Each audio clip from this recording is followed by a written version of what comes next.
Um, it's a little Massasauga rattlesnake right here. Massasauga, however you want to pronounce it. Part of the Cistrus genus.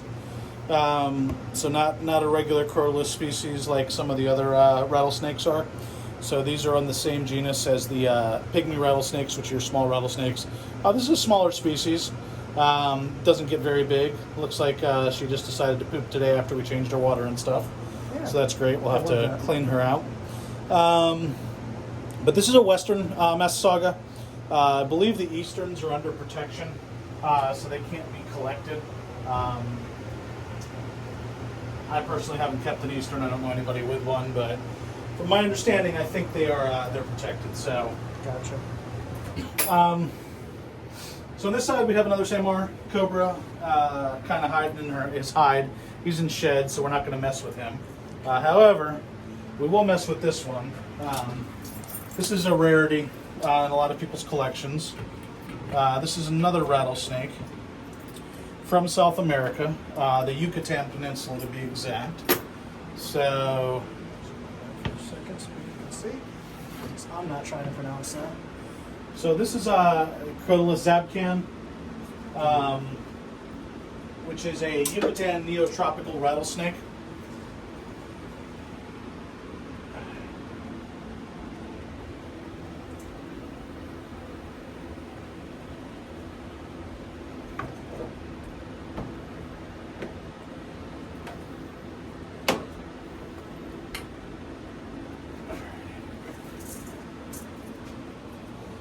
So, again, talking about these South American species, just the coloring and pattern differences on them from our regular North American counterparts. You can see it's just tremendous. This one's a little more defensive than some of the other ones, but still not unworkable. Very easily worked. Venom composition for these guys is very toxic. You know, I've seen these guys put to the test on live rats. I don't know the LD50 on them. However, I know that the South American rattlesnakes have most of the time a little bit hotter venom competition, or a lot hotter venom composition than some of our North American counterparts. But Crotalus zabcan. Just a beautiful, beautiful example. Nice striping down the neck, diamond pattern down the back, very solid colors. She actually just shed, and you can see that characteristic fading down the tail, how it just fades into no pattern down there. I think she's probably one of the most beautiful rattlesnakes I've ever seen. Age-wise, she's pushing 2.5 years old, I believe. As you can see, once she's out and going, you know, some slow tongue flicks, examining their territory, a little stressed, doesn't like being out, so we're not going to keep her out very long. But just decided the phone is a no-go. There you go. So we're going to go ahead and put her up. You know, once my steaks start stressing out and acting a fool, there's no longer a point in keeping them out. So I'm in it for the snake's safety. I don't really, you know, or the snake's well-being. Obviously, I'm in it for mine also. But I don't want her getting all freaked out and so on, so we're going to let her go back into sleep. And also, they're smart enough animals where if you do that, they learn that they don't have to take it to the next level, that you're going to appreciate their warnings. And 100%. I'm a big proponent on making sure I take care of my animals. I don't want crazy-ass animals in my possession. I have some, but it, you know, it's not something I encourage. Not something I encourage. Right. So we're going to leave him in. I don't like taking him out with people here. Yeah. I mean, you say liability. I already had 3 rattlesnakes out. Yeah. But this is a Russell's Viper, Deboya rosselli. Biggest killer in India. Kills the most people every year. They're part of the big 4, top 4 deadliest snakes in the world. Not so much by venom toxicity or volume of venom, even though their toxicity is pretty high. But the amount of bites that people get from these guys is tremendous in India. They are beautiful snakes, and I will go ahead and pull them forward so you can get a better view on them. I reckon just stick this in there if you prefer and leave him right where he's at. Yeah, I mean, if you can get it in there, you might strike your phone.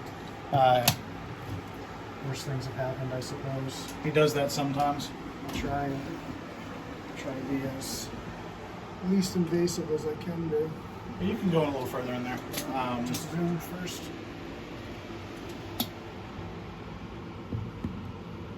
There it is. So, like I said, the Russell's Viper, characterized by just beautiful patterns, almost like DNA looking on their back, all the way down the body. Nice double helix patterns. Actually, they're kind of trippy if you look at them, kind of like acid trippy. I'm a big fan though of Russell's Vipers. Some of them are a bit crazy. They do let out a characteristic huff, similar to what the Gaboon Viper does when it's irritated, where they'll inflate their body. And they're very jerky, similar to Gaboon Vipers when they get angry and they go to strike. So they're a very quick species, especially for a Viper. They strike quick, they move quick. It's not something you want to become complacent with. So very easy to lose sight of them very quickly. So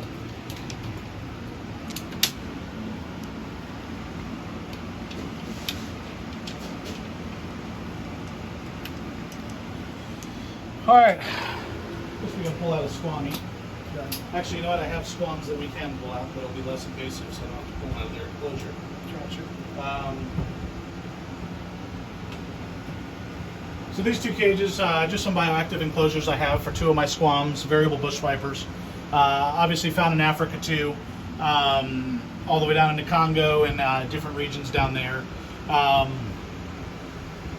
These guys, I've learned a lot about these guys from a couple friends of mine. Alexander England has taught me a lot about this species. Tommy Spawn has taught me a lot about these species. So a few people, Rhett Stanbury has taught me a lot about these species. They're a pretty hardy species and one of the easier arboreals to keep. Not incredibly difficult. But you got to make sure their conditions are right. You don't want them going downhill on you. I provide my squams with ground hides and some brush cover in the cage as well. They can hide behind.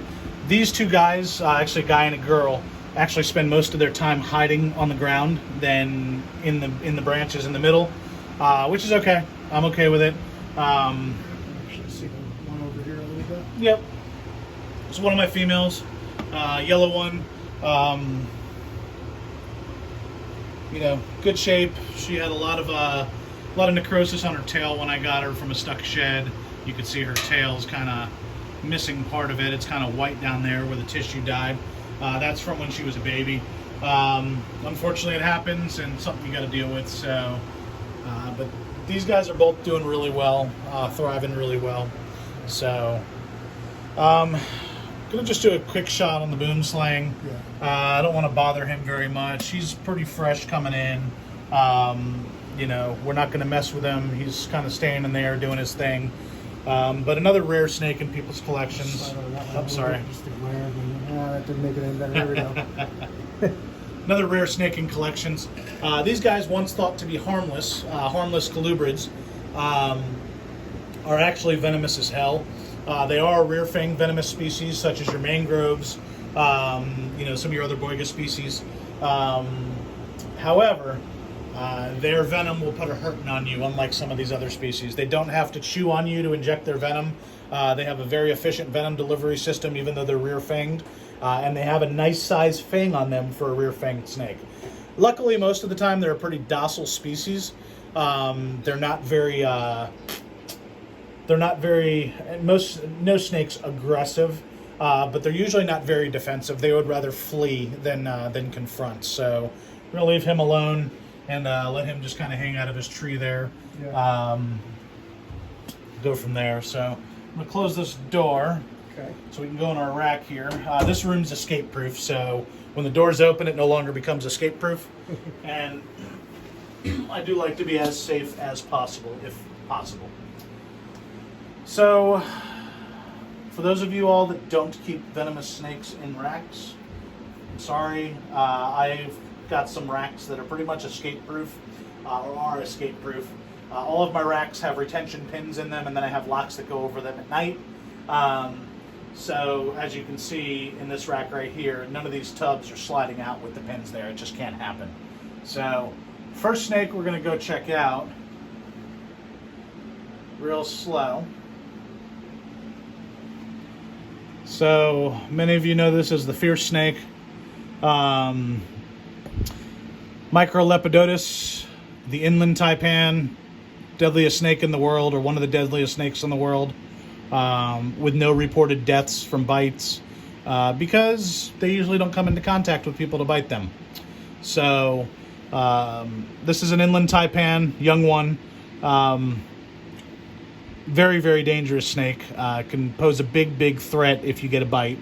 So we like to proceed with caution with him. Like I said, I've got him in a rack right now. That's where he feels most comfortable. He's still growing, and he's not getting out of this rack for anything. So I'm going to go ahead and put him back in here.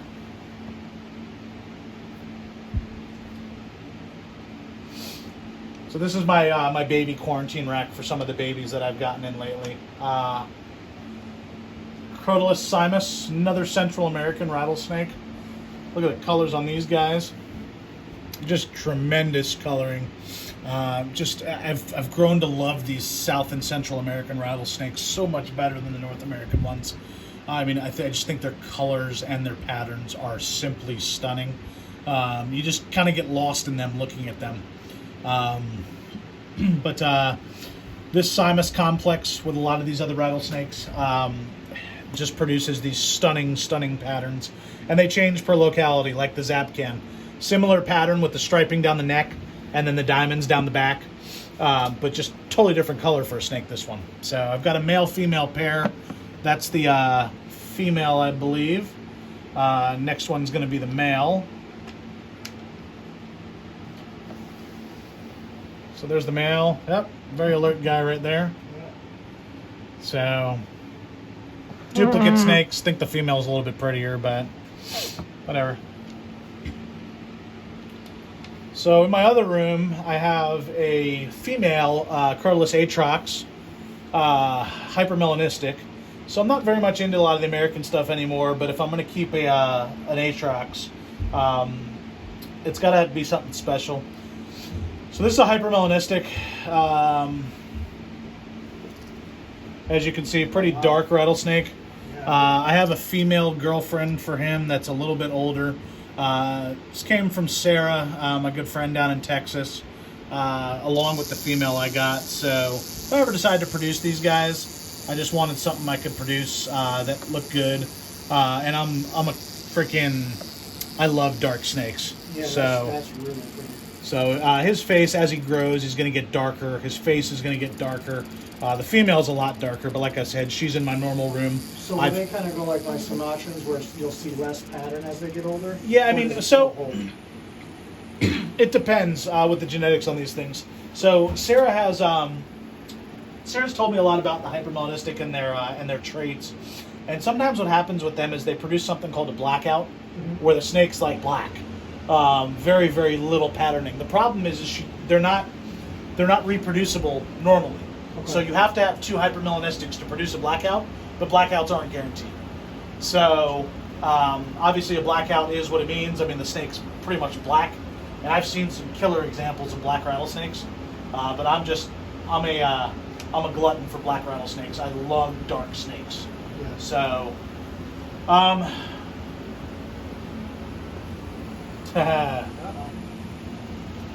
right. It's like, hey, come grab it. Yep. So this is Crotalus furius. No, Cerastes. So there's actually in giving scientific names, sometimes when you keep both species of Cerastes, so there's Crotalus cerastes, which is the sidewinder, and then there's cerastes, which come from Africa in the desert, and those are the desert horned vipers, or Saharan horned vipers. But if you use C. cerastes on both of them, you've got to kind of clarify what you're talking about. So This is Crotalus cerastes. We also have cerastes here. But this is your typical Sidewinder. Obviously named for their method of locomotion that they have. They don't move like a normal snake does. They have to travel across sand very quickly. And if a snake had to slither regularly across sand, it wouldn't be very effective in locomotion, and frankly, they wouldn't get anywhere very quickly. These guys are able to scoot across the sand using sidewinding motion at about 18 miles an hour. So you could see an adult one could get away from you fairly quickly if they wanted to. So species you want to be careful of. Their bite's no joke, especially as adult. I can name a person that has been bitten by one. Yeah. But I'm sure all of you know who that is. Yeah. So there's no reason to give recognition on somebody else's channel. So that's not something you should want recognition for anyway. So these are a couple of Punicius that I got, flat-nosed vipers in the Trimeresurus genus. So they are ugly as hell. I happen to like ugly snakes too. They just don't get enough recognition. I think they're beautiful. They're a ground-dwelling Trimeresurus species, semi-arboreal. They'll climb. They have prehensile tails. But I think they're cool as hell looking. This is the male, I believe. And then I got the female over here. I think the female is a stunner.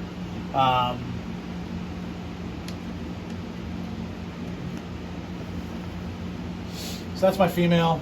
A little bit lighter. She almost looks like desert camo military.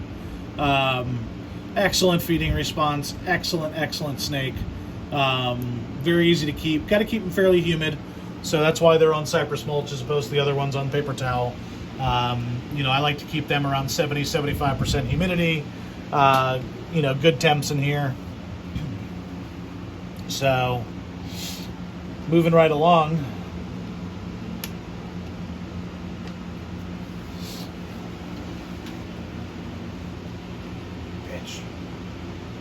We're going to skip her because she has a dirty tub. Figures. So we'll start with my my hybrid, one of my dirty hybrids. This is the acceptable hybrid, though. This is a naturally occurring hybrid in the wild. This is what we call the Gabino. A stunning mix between a Bitis nasicornis, and this one happens to be crossed with a Bitis gabonica, which is an eastern gaboon, obviously characterized by those two stripes right below the eye. So this one got, it's kind of weird. So this one got a gaboon face with the rhino horns with a combination body. Yeah. So it's definitely got an eastern gaboon head. The horns and the eyelid, like not the lids, but the scales right above the eye are reminiscent of a rhino viper. And the body is just totally mixed between the two, between coloring and everything. So this guy's doing really well. Came from Chris Nugent down in Texas. He's one of the few that actually produces these guys. This is an F2, so it's a second generation Gabino, which means it was hatched, not hatched, they're live birth. So birth was given from a Gabino to Gabino, as opposed to a F1, which would have been a Gabonica to a Nasicornis. So this guy's parents are Gabinos, not a Gaboon and a Rhinoceros Viper. So that's why you get the funky looks now, because it's as you move down the line, they start to look more and more funky, and he's pretty cool looking. So this guy with the dirty tub from today is Siamensis. It's an Indo-Chinese spitting cobra. I don't have my eye gear on, and his cage is kind of nasty, so I'm going to smack him up when we're done. So,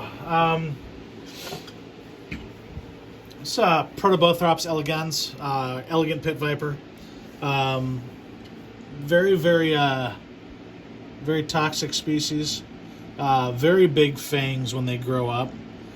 These guys are semi-arboreal, which is why I kind of have them on that mesh that I have. But another beautiful species. Again, when they grow up, their fangs are tremendously long. Not a species you want to mess around with, really. What's their adult size? I think they get like 4 to 5 feet. gonna look it up. This guy's coming forward, so I'm just gonna grab a shot of him quick. Yeah. Trying to see what I have in there. Just give me a sec here. I saw this guy out earlier. He is really cool. First time I've seen one of these in person, you know, outside of like a zoo. If I've even seen one at a zoo that I can remember.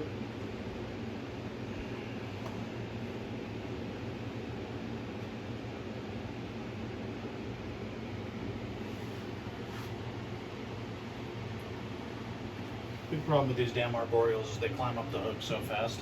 Oh yeah. It's like their natural state of being. Yep. So we are going to let him back down. Looks like he's going to be going into shed very soon, if he's not already in shed. Off he goes. And there he goes. So, a couple of these guys, I shim the bottom of their racks just to keep their tubs a little bit higher. Just gives me the peace of mind that they're not going to get out through the cracks in there. So some cool squams. I told you guys about the variable bush vipers up there. So this is a rarity for a lot of people. This is a black squam. He's an asshole, so he'll probably strike the camera. That's alright. He's so pretty, who cares? So this is the same species, Atheris squamigera, found in Africa. This is a beautiful example of a black one. They're polymorphic. They come in a whole bunch of different colors. But your guys like Alex England has, and a few other guys. But Alex is somebody I look up to and I talk to a lot. They've kind of figured out some of the genetics on these guys and how to reproduce them in the different colors. Okay. So there is a science to it somewhere. There is a science somewhere. It's not similar to ball pythons or anything else like that. Right. I mean, there are some dominants and recessives and things like that, but it doesn't work out the same as, say, pairing a hypo ball python to a non-hypo and getting hets and so on and so forth. These guys are a little bit different, but Alex does know how to produce certain coloring combinations. Just we don't know how many are going to come out in certain litters, from what I understand. So, gotcha. But black is a good addition to a breeding group, which is why I have this one in my group.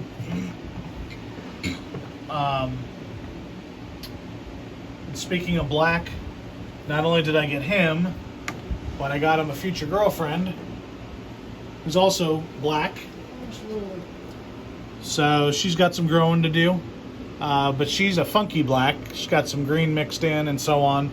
Yeah. Nice black face. So I'm hoping as she grows, her coloring gets a little blacker. And, she makes a good breeder 3 years from now.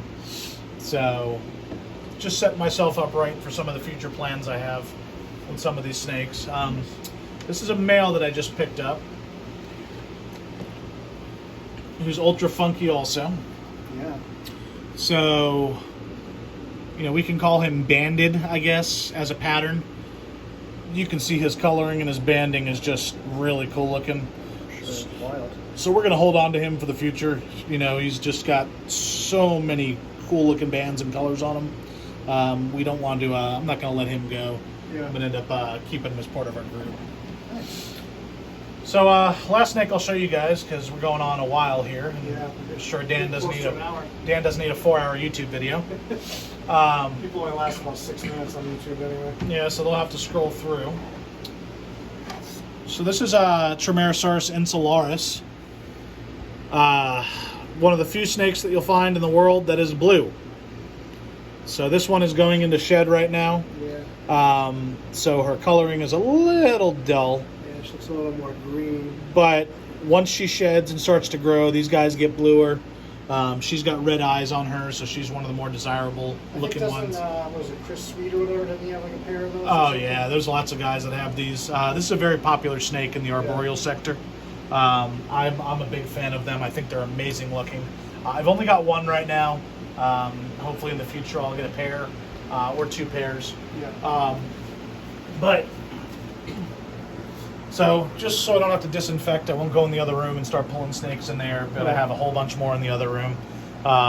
But you know, this is a kind of a glimpse into what we got. Yeah. Dan and I have been planning this for a while, so he finally was able to make it out here. Finally able to make it, so it's been nice. It did not disappoint. Good stuff. Amen. So I don't even know what my favorite is, to be honest. I really like that one there for sure. That puff adder's nice, so this one will be beautiful. But yeah, man. And the balloons, of course, are always a favorite. All right, well, thank you very much. So you guys, I will link up social media and stuff like that, so you can follow Erik and you know, twist his arm into doing some more YouTube videos when he has time.